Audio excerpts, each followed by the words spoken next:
the way you built a business or brought awareness, if you're 43 and older, in the way we grew up, was by spending a lot of money. Ads cost money. Direct mail, newspaper, radio ads, television, that cost money. It was a very high cost of entry to build brand. Brand is the whole game. I think when I analyze what's going on in the business world and with people, I think most people are transactional. I believe, how many people here are entrepreneurs? Raise your hands. I believe the majority of the hands that just went up, that when I look at the delta between the ones who've won and the ones who've won less than they've wanted to, I put them always in my mind into two groups. One group is transactional, AKA deeply care about the money in the short term. And the second group is looking to build brand, AKA reputation in perpetuity, and are more concerned about playing it out in the long term. What is exciting for me right now is that this device, like the fact from this young man down and up, every one of us has a device in our hand that is a computer that is actually more powerful than the computer that Ronald Reagan had when he was running the free world. It really is interesting. It really is. I think, again, what I'm really trying to establish in this talk this morning is, I don't think people have quantified the opportunity. I struggle, regardless of circumstance, with people dwelling or complaining in a world where the internet is free, has no idea who you are, could care less, it's right there, and it becomes a game of skill, not necessarily finances, to actually win. It's interesting to me. It's interesting to me that you can be in the retail business overnight by setting up a Shopify account, which costs nothing, when that same action to sell something 30 years ago meant that you had to sign a lease and build out a store and rely on the local traffic that walked by. It scares me and excites me that the biggest music company in the world, Spotify, was built in Sweden by a kid. And on and on and on, and you've heard every story.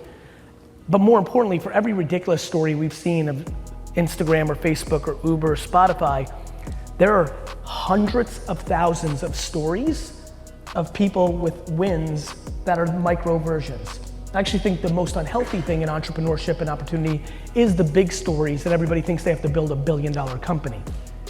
I think we do not talk enough about the practical $150,000 a year, $300,000 a year, $700,000 a year business that you genuinely love what you do, and you can live your life being happy and financially sound, and what the cost of entry to be able to do that is in today's environment, which, once again, let me say it very slow, between putting out a media company, if you decide to put that on a WordPress or a Squarespace, a retail company, on the back of a Shopify, you could start a radio show that is global on the back of just uploading something you record on your memos on your phone and upload onto Spotify and Apple and SoundCloud. My friends, distribution is free. I know it's a nerdy thing. Like, it's not like some big profound statement, but let me say it nice and slow. Distribution is free. It used to cost a fortune. Now what you put inside of it is the variable of your success, not your financial capabilities to create the distribution. You have to, like, I wish we could zoom in. I literally have goosebumps on my neck right now. No, but really, I really do. It's like a very, I will live my last breath trying to get people to understand this is remarkable. This is a game of perspective. Are you educated or capable of seeing it from the lens that I'm speaking about today, which is the barrier to reach the end person, whether you're a financial advisor and trying to get to a client, whether you sell bow ties, whether you want to be, how about the fact if you want to be a professional football player and now there's all these websites where you can upload your film because the scout didn't come to your tiny, tiny town and now you actually can be discovered. Like, everything has changed. My question and my dream every time I speak is, can I get one person in this room to get their piece? For me, if you are not disproportionately happy sitting in this room professionally, which will trickle into your actual life, you have to take a step back and understand this perspective. I can show every one of you what to do. I've just sat here and told you 100%, not 99, the two attention arbitrage platforms of our society right now. If every person here went home and made 5 to 7 pictures and videos a day on both TikTok and LinkedIn, within a year, something good would happen for the far majority of you. 99% of you won't post on either once after this talk. The question to me became why? That led to the next part. We really need to have a conversation in here about judgment.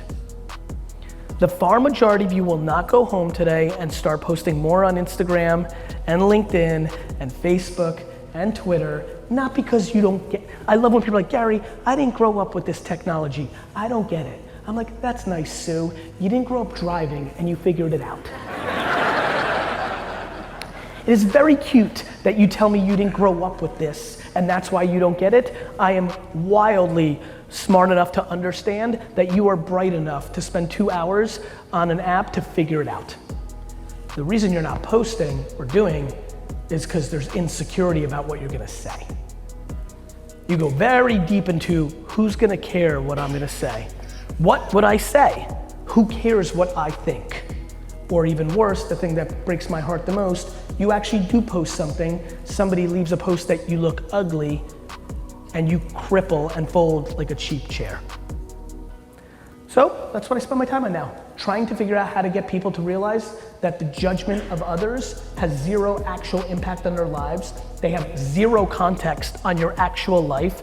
And how do I get you to understand that perspective, which would then lead to you speaking? And when I say speaking, let me break this down. Let me take out the other excuse of why you, for yourself and your business, aren't posting. Not everybody is great on camera. I get that. Not everybody is so wildly charismatic and very good looking. I get it.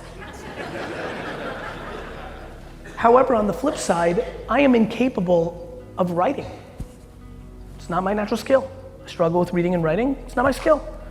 Plenty of people here are incredible writers, and it is an incredible opportunity to go write 6 to 15 sentences together around a thought on LinkedIn and hit post.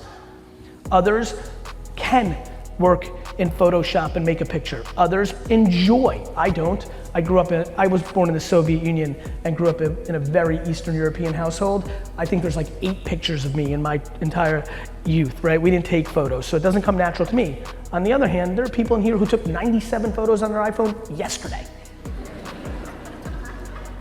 There are plenty of people here who are great at taking photos. My question here today, my friends, is very simple. When are you gonna start talking? What are you waiting for?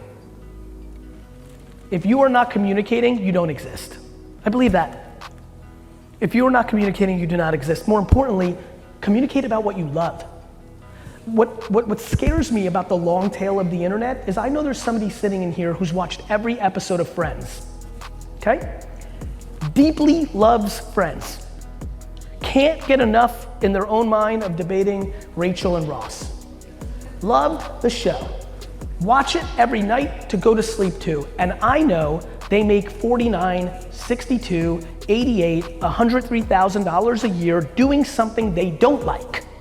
And I know that if they started a podcast about Friends every day when they went home, instead of consuming content to escape the fact that they don't like their job, if they created content around the thing they love, that after 24, 36, 48 months, that along could have came Netflix and been a sponsor of that podcast that would allow them to actually leave that job they hate and now be a full-time Friends podcaster. You don't believe that. I understand that. That seems like a far-fetched story to you. The problem is you don't live my life because I wrote a book in 2009 called Crush It that laid this out, and I get to live the best life now where I get 3 to 6 emails a day of people that tell me this exact story. Whether it's about pickles. People like pickles. I do too. I eat pickles like crazy. Star Trek. Esports, don't even get me started because I used to push it a lot and people have gone completely and made real careers in that. Just stuff. I just really, really, really hope you hear me today. Whether it's for yourself, whether you're a top executive in your organization and the company still does direct mail or print or still sponsors the town fair instead of running content and ads on Instagram and Facebook. Guys, it's 2020.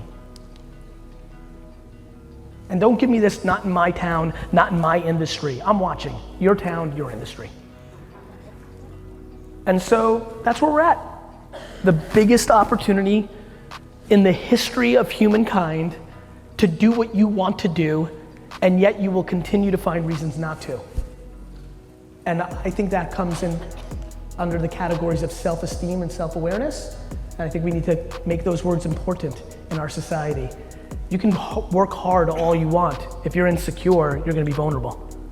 Because the second there's pushback, and there's always pushback in the journey, you won't go there. So that's my framework. Those are the things I think about. I spend a lot of time thinking about that. And then, I have a company that helps Fortune 500 companies navigate that world. And I see it every day. Just going back to the planters thing, because I know it's on the radar today, there was a real debate if we could get America to know that Mr. Peanut was dead so that we could run the Super Bowl spot that we're running during the Super Bowl. And if we couldn't, the spot won't make any sense. I and VaynerMedia knew that the internet is real. We knew that if you went on Twitter, like we did yesterday, The Daily Show will pick it up at night. And it will be on all the recap emails this morning, and in the papers, and the AP, and the USA Today. The internet is real life, this is fake life. I'm really going, I know where the giggles come from, and by the way, an enormous amount of people hate that thought, right? I live in life, I know how we are doing such a great job currently demonizing technology. We hate that the kid, my favorite is my friends who are parents who because they know where I sit on tech, and they're like, Gary, I'll be hanging out with them and they'll be like, Gary, this tech is terrible and the kids are on it too much. But the second the kid comes over and bothers our conversation over a glass of wine, they throw the iPad at that kid like it's the cure to every disease. The hypocrisy that we have around technology is fascinating. We as humans are incredible at romancing the past and demonizing the current. But it's so exciting, right? Because I go through this spiel. How long have you been doing it? Since October of last year. You mean 4 minutes? If I'm correct, with October and you factor in Thanksgiving and Christmas, you're talking about 9 seconds. Right. It's important for you to see. Now, for them to get that level of reach out, they just might be good. There is a variable in everything I've just said. You may love talking about basketball, you might just be boring. So you've got to be self-aware about it. But my big thing is, you may be boring, but it makes you so happy. My big thing is, people don't like their jobs or lives, and then they go and consume things to escape, and I'm trying to get them to create to get happy. You may never become Stephen A. Smith, but if you start a podcast about the Pelicans, even if it gets a little juice, maybe some free tickets to a game, now you're pumped, you like the Pelicans. It's a lot better than watching an entire Aaron Hernandez Netflix documentary.